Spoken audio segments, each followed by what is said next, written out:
सचिन पायलट ने नागौर जिले के पर्वतसर में नेताजी सुभाष चंद्र बोस स्टेडियम में किसान सम्मेलन को संबोधित किया। पायलट ने अपने करीब आधे घंटे के भाषण में ज़्यादातर बीजेपी और केंद्र सरकार को निशाने पर रखा।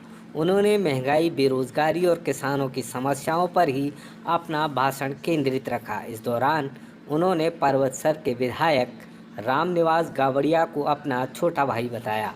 अपने भाषण में सचिन पायलट ने मनमोहन सिंह के नेतृत्व वाली यूपीए सरकार की योजनाओं का जिक्र किया और उसकी सफलताएं गिनाई, लेकिन प्रदेश की कांग्रेस सरकार का एक भी बार जिक्र नहीं किया। उन्होंने मुख्यमंत्री अशोक गहलोत का भी नाम नहीं लिया।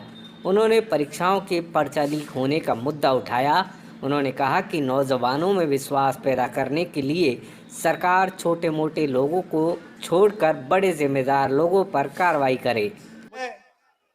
कि आप लोगों ने जिस आशीर्वाद से, जिस प्यार से, जिस लाड से इस रामनिवास मेरे छोटे भाई को आपने विधायक बनाया। ये रामनिवास जी जब जयपुर में यूनिवर्सिटी में पढ़ते थे, सुनो शांति से मेरी बात को सुनो।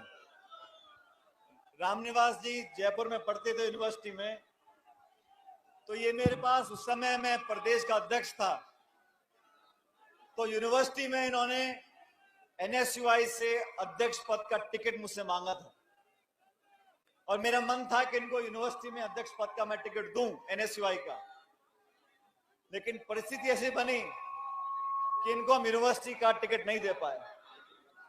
लेकिन 2018 के विधानसभा चुनाव आए और मैंने दिल्ली में जाकर राहुल गांधी जी को बोला, सोनिया गांधी जी को बोला, मैंने कहा हमारे को कांग्रेस पार्टी को नौजवानों को ताकत देनी चाहिए। और उस समय मैंने मुकेश जी और रामनिवास जी को मैंने कहा, रामनिवास मैं तुम्हें यूनिवर्सिटी का टिकट तो दे नहीं पाया, मैं तुझे एमएलए का टिकट दूंगा। और मैं धन्यवाद करना चाहता हूं आप लोगों का कि आप लोगों ने भारी बहुमत से रामनिवास जी को विधायक बनाया। मैं पूछना चाहता हूं नरेंद्र मोदी जी से, मैं पूछना चाहता हूं दिल्ली की सरकार से, आपने किस किसान की आमदनी दुगनी करी है? आज किसान परेशान है। आज खाद, बिजली, पानी सारी कीमतें बढ़ गई, महंगाई आसमान छू रही है। आपने किसान की मदद करने की जगह उस पर प्रहार किया और दिल्ली में 3 ऐसे कानून बनाने की कोशिश करी जिससे किसान की कमर टूट जाती। वो तो धन्य देश का किसान जिन्होंने महीनों तक, साल भर तक धरना दिया दिल्ली की राजधानी में बैठकर और केंद्र की सरकार को मजबूर किया। वो तीनों काले कृषि कानून उनको वापस लेने पड़े और देश से माफी मांगनी पड़ी। कि आप सत्ता में काबिज हुए, अर्थव्यवस्था चौपट हो गई, नोटबंदी आपने कर दी, जीएसटी थोप दिया, महंगाई आसमान छू रही है, बेरोजगारी के रिकॉर्ड टूट रहे हैं। नौजवानों के भविष्य की चिंता हम सब लोगों को है।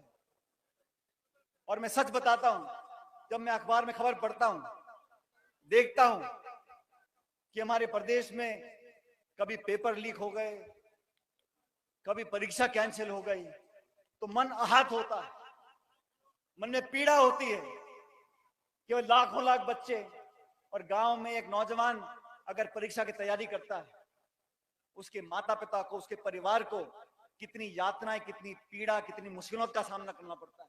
कहां से वो ट्यूशन के पैसे लाता है, किताबों के पैसे लाता है, दिन रात मेहनत करता है और विपरीत परिस्थितियों में पढ़ाई और परीक्षा की तैयारी करता है। जब ऐसा प्रकरण सामने आता है तो सच में मन बहुत आहत होता है। मैं उम्मीद करता हूं कि आने वाले समय में ये जो छोटी मोटी दलाली करते हैं, बजाय इनके जो सरगना हैं, जो उस प्रकार के काम को होने देते हैं, उनको पकड़ना चाहिए।